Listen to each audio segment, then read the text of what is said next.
রাষ্ট্রপতি পদের জন্য ফখরুল ইসলাম আলমগীরকে মনোনয়ন দেওয়ার পরেই খালি হয়ে গেল এলজিআরডি মিনিস্ট্রি, অর্থাৎ স্থানীয় সরকার মন্ত্রণালয়।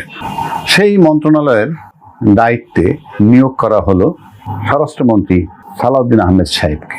এবং স্বরাষ্ট্রমন্ত্রী সালাউদ্দিন সাহেবকে যখন স্বরাষ্ট্রমন্ত্রী থেকে সরানো হলো, তখন আবার স্বরাষ্ট্র মন্ত্রণালয়ের পদটা খালি হয়ে গেল। সেখানে নিয়োগ দেওয়া হলো শহীদউদ্দিন এনিকে। এই যে মন্ত্রণালয় পরিবর্তন, আমাকে অনেকেই প্রশ্ন করছে সেটাকে আমি কিভাবে দেখছি। তা আমি বললাম যে আমি কিভাবে দেখছি সেই দেখায় কি আসে যায়, কারণ আপনার একটা মূল্যায়ন জানতে চাই। এটা কি কাউকে ছোট করা হইলো কিনা, বড় করা হইলো কিনা, বা কারোর উপরে আস্থার সংকট দেখা গেল কিনা, এই সমস্ত কথাগুলো তারা প্রশ্ন করে। তা আমি বললাম যে দেখেন, এক কথায় যদি আমি বলি, আমার কাছে মনে হয় যে সালাউদ্দিন সাহেব স্বরাষ্ট্রমন্ত্রী থাকাকালীন ওই একই সময়ে উনি পার্লামেন্টের দায়িত্ব পালন করছেন। পার্লামেন্টে উনি ছিলেন স্পোকসম্যান, বিভিন্ন মন্ত্রণালয়ের বিষয়ে উনি কথা বলতেন। অর্থাৎ উনি প্রমাণ করেছেন যে উনি অনেক বিষয়ই চৌকস। এখন আসা যাক স্বরাষ্ট্র মন্ত্রণালয় তার সাকসেস কতটুকু। সাকসেস কতখানি এটা একেবারে বলার মতো অবস্থা এই কারণে হয় নাই যে উনি যেহেতু শুধুই স্বরাষ্ট্র মন্ত্রণালয় নিয়ে ব্যস্ত ছিলেন না, উনি অনেক মন্ত্রণালয়ের দায়িত্ব পালন করছেন, অনেক বিষয়ে উনি দায়িত্ব পালন করছেন, ফলে হয়তো সঠিকভাবে একাগ্রচিত্ত এটা করতে পারেননি। তাই বলে ব্যর্থ বলবো এই মুহূর্তে সেটা আমি বলছি না, কিন্তু প্রশ্ন হচ্ছে পরিবর্তনটা কেমন হলো। কেউ কেউ বলছেন যে সালাউদ্দিন সাহেবকে এখান থেকে সরাই দেওয়ার মানে হচ্ছেই যে তার ডিমোশন হলো। অনেকে বলতে চান, আমি ব্যক্তিগতভাবে এটাকে ডিমোশন বলতে চাই না, কারণ আমি ব্যক্তিগতভাবে সালাউদ্দিন সাহেবের সাথে আমার যোগাযোগ নাই। বাট উনি একজন বিসিএস ক্যাডার অফিসার, উনি একজন চৌকস ব্যক্তি, এবং উনি প্রতিমন্ত্রী ছিলেন, উনি আগেও এমপি হয়েছেন, এবং উনি এবার স্বরাষ্ট্র মন্ত্রণালয়ের দায়িত্ব পালন করতেছিলেন। সেই হিসাবে কোনো সন্দেহ নাই যে উনি অত্যন্ত চৌকস একজন ব্যক্তি। এখন এখান থেকে ছড়াইয়ে যদি ওনাকে এলজিআরডি মিনিস্ট্রি দেন, সেটার মূল্যায়ন যদি আমি করি, তাহলে কি দাঁড়ায়? এলজিআরডি মন্ত্রণালয় এমন একটা মন্ত্রণালয়, সারা বাংলাদেশে গ্রাস রুট লেভেল পর্যন্ত, অর্থাৎ ইউনিয়ন পর্যন্ত পৌঁছানোর একটা সুযোগ এই মন্ত্রণালয়ের মাধ্যমে রাজনৈতিকভাবে। কেননা উনি স্থানীয় সরকার ও পল্লী উন্নয়ন মন্ত্রী, যাই বলি না কেন। তা সেক্ষেত্রে কি হয়, তার দলের লোকজনকে সারা দেশে নেটওয়ার্ক তৈরির জন্য সহায়ক, এবং উনি এতদিনে প্রমাণ করেছেন যে হ্যাঁ, উনি এটার জন্য কোয়ালিফাইড। তা সেই বিবেচনায় যদি নেই, তাহলে নিঃসন্দেহে ওনার দলের ভিতরে যে ভাবমূর্তি, এবং উনি অনেকেই ধারণা করছেন in absence of Tarique Zia উনি অনেক বড় বড় দায়িত্ব পালন করবেন, এরকম কথাও আছে বা আমরা দেখছি এরকম বিষয়গুলো চলমান। তা সেক্ষেত্রে পার্টির নেতৃত্ব দেওয়ার জন্য এই মন্ত্রণালয়টা একটা ভালো জায়গা। পাশাপাশি সাধারণত এলজিআরডি মন্ত্রী যারা থাকেন, মন্ত্রী যারা হন, তারাই সাধারণত পার্টির মহাসচিব হন। যদিও আপাতত শোনা যাচ্ছে যে ভারপ্রাপ্ত মহাসচিব আছেন রিজভী সাহেব, কিন্তু যেহেতু এলজিআরডি মন্ত্রী তাকে বানানো হয়েছে সালাউদ্দিন সাহেবকে, so there is every possibility যে হয়তো লং রানে সে হতেও পারেন মহাসচিব। ওই ভবিষ্যৎবাণী এখন করা যাচ্ছে না, কিন্তু একটা হোপ আছে। সেই বিবেচনায় গেলে আমার কাছে মনে হয় যে পার্টিতে তার কর্মকাণ্ড ব্যাপকতা লাভ করার জন্য বা প্রচার করার জন্য, পার্টি কি করার জন্য, আমার কাছে মনে হয় এটা একটা ভালো প্রমোশন ওনার হয়েছে। বাকিটা আমি জানি না, এটা সালাউদ্দিন সাহেব ব্যক্তিগতভাবে কি ভাবেন তার বিষয়ে। এবার আসি শহীদউদ্দিন চৌধুরী এনির ব্যাপার। উনি স্বরাষ্ট্রমন্ত্রী হলেন।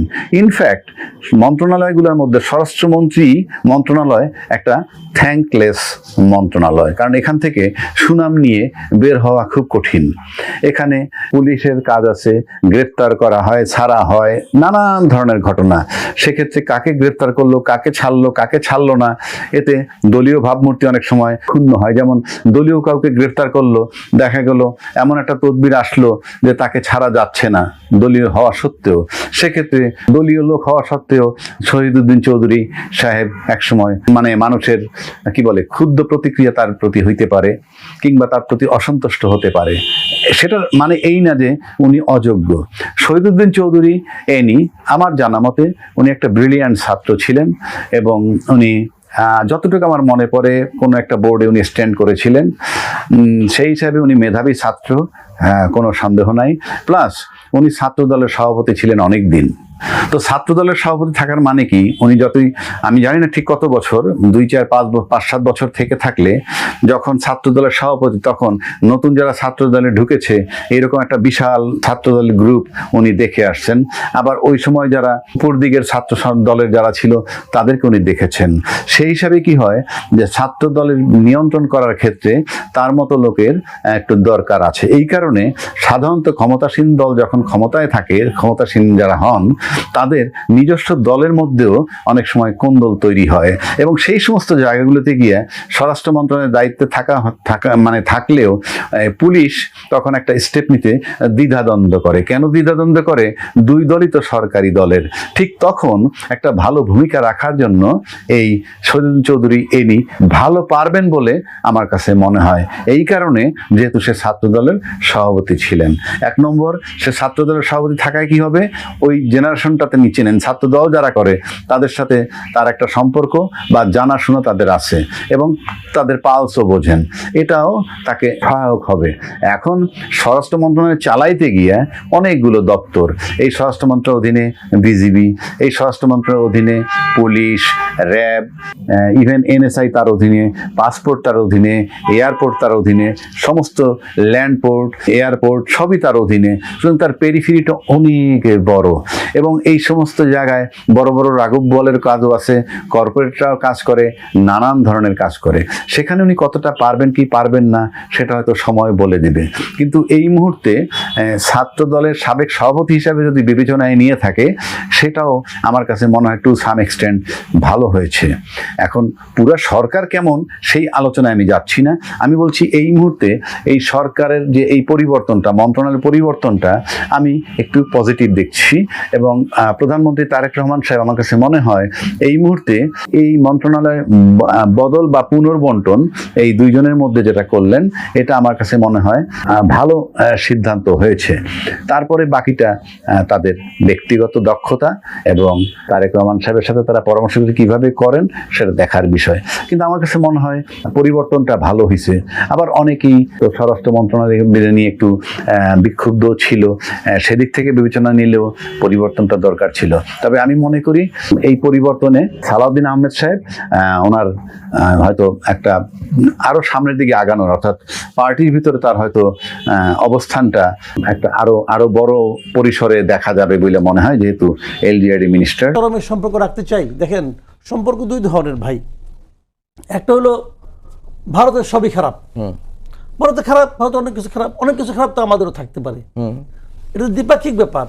তো এখন আপনি বলতেছেন এখানে বসে যে তোমাদের 7 সিস্টারে যারা নাকি বিদ্রোহী আছে তাদেরকে আমরা জায়গা দিব, তো এটা বলে কি আপনি ভালো কিছু প্রমাণ করলেন না? তো তো এটা তো আমাদের বুঝতে, আমরা কি এটা পারি? একটা স্বাধীন সার্বভৌম দেশের ভেতরে হাত দিতে পারি না। তো এই কাজটা ভারত 15 বছর ধরে করছে।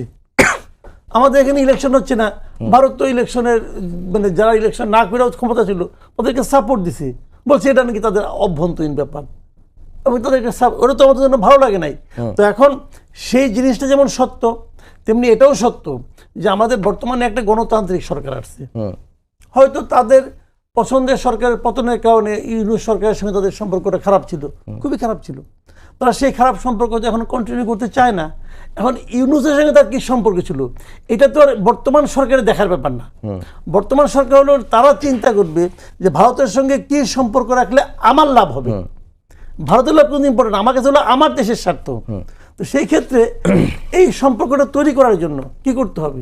আলোচনাই একমাত্র পথ, এবং সে আলোচনা ওই মানে আপনার রাষ্ট্রদূত পর্যায়ে আলোচনা না, কিন্তু আমরা সরকার প্রধান পর্যায়ে আলোচনা। আমরা এর আগে দেখেছি যে মানে একটি দেশের সঙ্গে আরেকটি দেশের সম্পর্ক হয় পিপল টু পিপল, কিন্তু ভারত বাংলাদেশে একটি দলের সঙ্গে সম্পর্ক গড়েছে।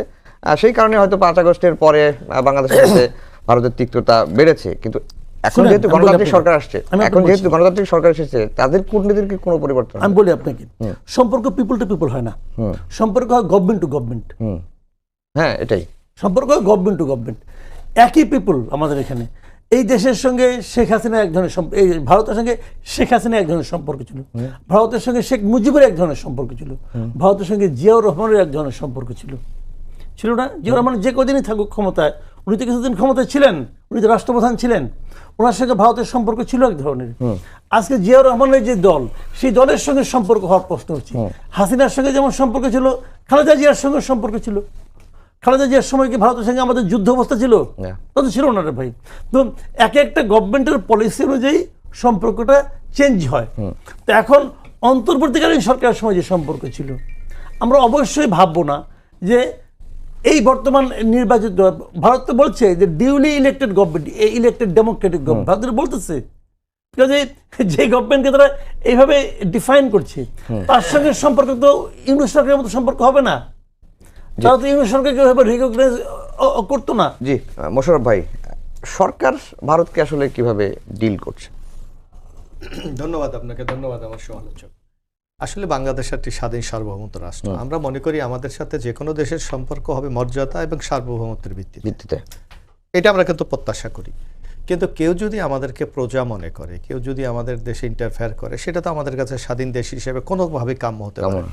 যার জন্য আপনি দেখবেন ভারত আওয়ামী লীগের 15 বছর টিকিয়ে থাকার পিছনে তাদের একটা বিরাট ভূমিকা ছিল, এবং তারা নগ্নভাবে একটা দেশে এসে যেভাবে হস্তক্ষেপ করেছে, সুজাতা সিং এর কথা আমরা জানি, কিভাবে 14 সালের বিনা প্রতিদ্বন্দ্বিতার নির্বাচনের জন্য সেটা বাংলাদেশে ছুটে এসেছিল। 18 নির্বাচনে সবাই রাত্রে হয়েছে, একমাত্র ভারত আর ভুটান বলেছে যে না, রাত্রে হয়নি। এই সম্পর্কগুলিতে আসলে চাই না। আর একই সম্পর্ক সবসময় চলবে এটাও প্রত্যাশা করা যায় না। কারণ একটা কথা কিন্তু সবচেয়ে বেশি প্রচলিত যে আপনি সব পারবেন, প্রতিবেশীকে চেঞ্জ করতে পারবেন।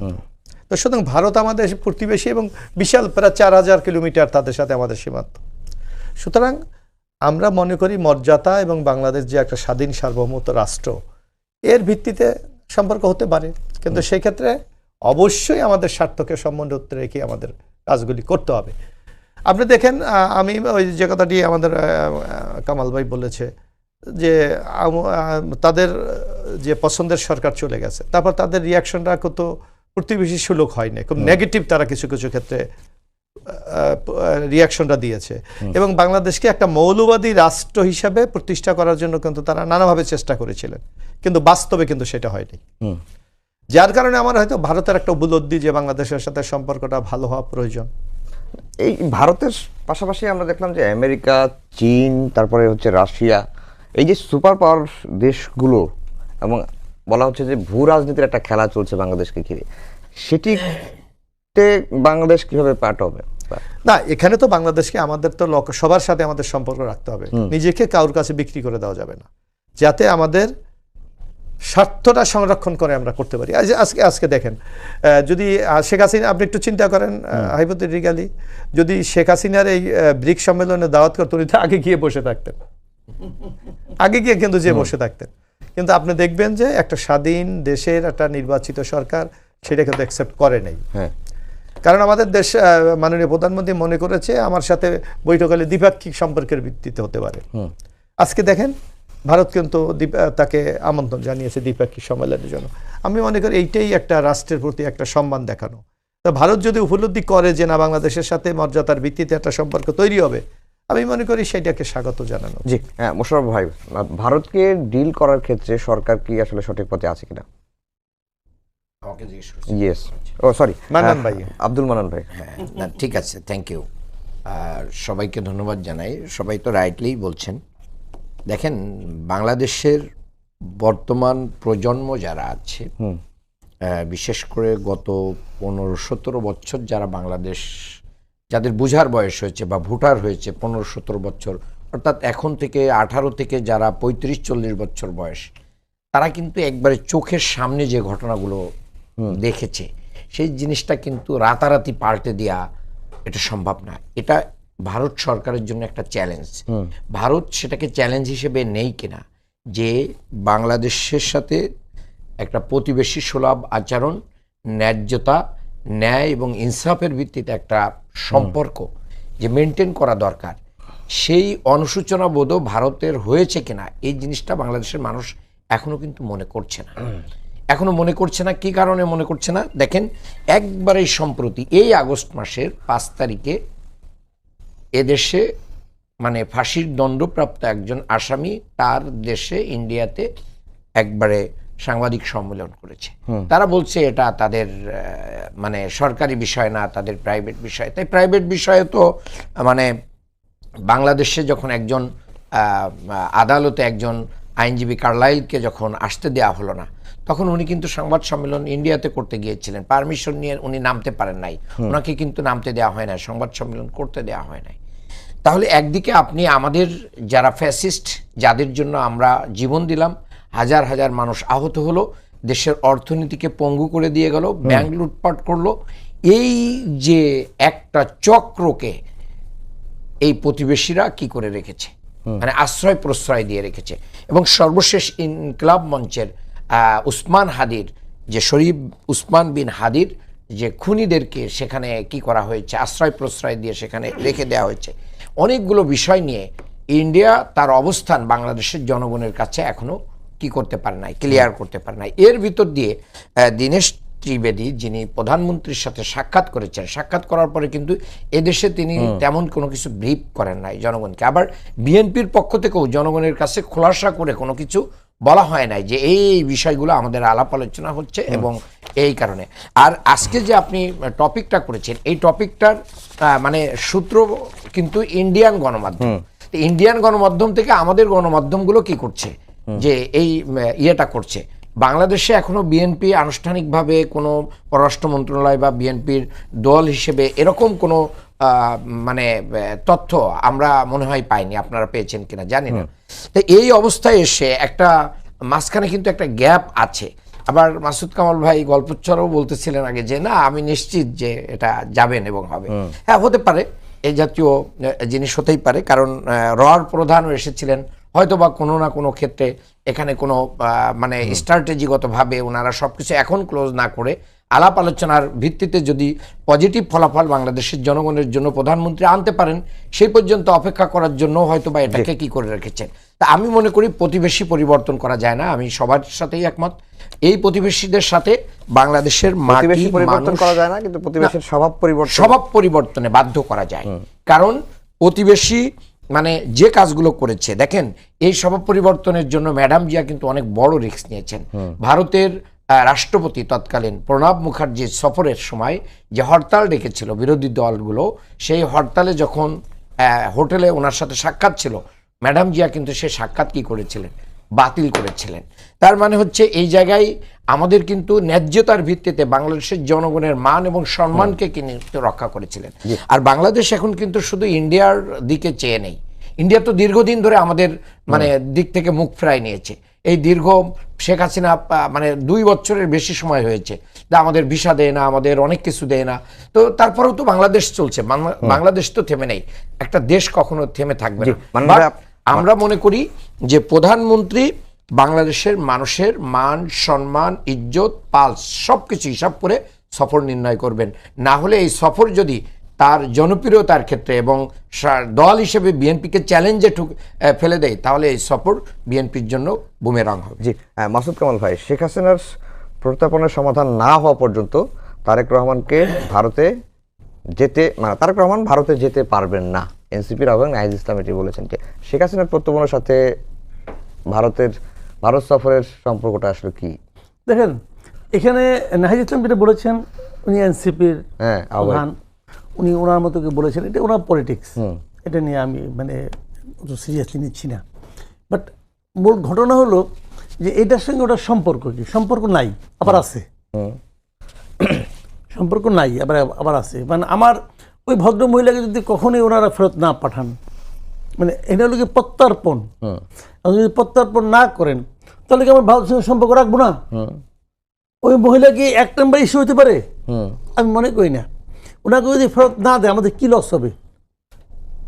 শেখ হাসিনাকে যদি ওরা কখনোই ফেরত না দেয়, আমাদের লসটা কি এটা বলেন তো আপনি আমারে? কোনো লস নাই। একজন ভদ্র মহিলার খাওয়া খরচ বেঁচে গেল, ওরা খাওয়াবে দাওয়াবে রাখবে, আমাদের সমস্যাটা কি? এখন এগুলি কোনো বিষয় না। কিন্তু ইস্যুটা হলো কি এখানে জানেন, আমরা যে আবার বলা সম্পর্ক আছেটা কোথায়? আমরা এর মাধ্যমে ওনাদের মানসিকতাটা উপলব্ধি করতে পারি। আমরা তো ওনাদের সঙ্গে বাণিজ্য করতে হবে, আমরা করবো, ওনারাও করবে। ওনাদেরও বিক্রির জন্য জায়গা বাজার লাগবে, আমাদেরও কেনার জন্য জায়গা লাগবে। আমরা একই পেঁয়াজ ভারত থেকে কিনলে আমার লাভ, কারণ এখানে পরিবহন খরচ কম। আমরা তেল ভারত থেকে আমার পাইপলাইনের মাধ্যমে আনতে পারি, পরিবহন খরচ কমে যায়। কাজে এটা আমাদেরও লাভ, আমাদের কোনো সমস্যা নাই। তো আমরা উচিত পয়সায় খামো দই, গোয়াল নিয়ে আমার কিসের সুবিধা? একটা কথা আছে না এরকম, টাকা দিয়ে কিনে নিয়ে আসবো, খাবো, প্রবলেম তো নাই কোনো। কিন্তু প্রশ্নটা হলো, যদি আমার কাছে বিকল্প থাকে তাহলে আমি যাবো না, কারণ উনি আমার সাথে খারাপ ব্যবহার করছে। আমাদের একটা প্রাপ্য জিনিস উনি আমাদেরকে দিচ্ছে না। যেমন ধরেন শেখ হাসিনার ব্যাপারে যেমন তেমন আছে, হাদির যে অভিযুক্ত ব্যক্তি, তাকে আপনি দিবেন ডান, বলবেন যে না এগুলো আইন কানুন আছে, অমুক আছে তমুক আছে, সবই আছে। যদি আপনি আমার সঙ্গে সম্পর্ক ভালো রাখতে চান, হাদির খুনিকে তো আপনি কালকে পাঠাতে পারেন।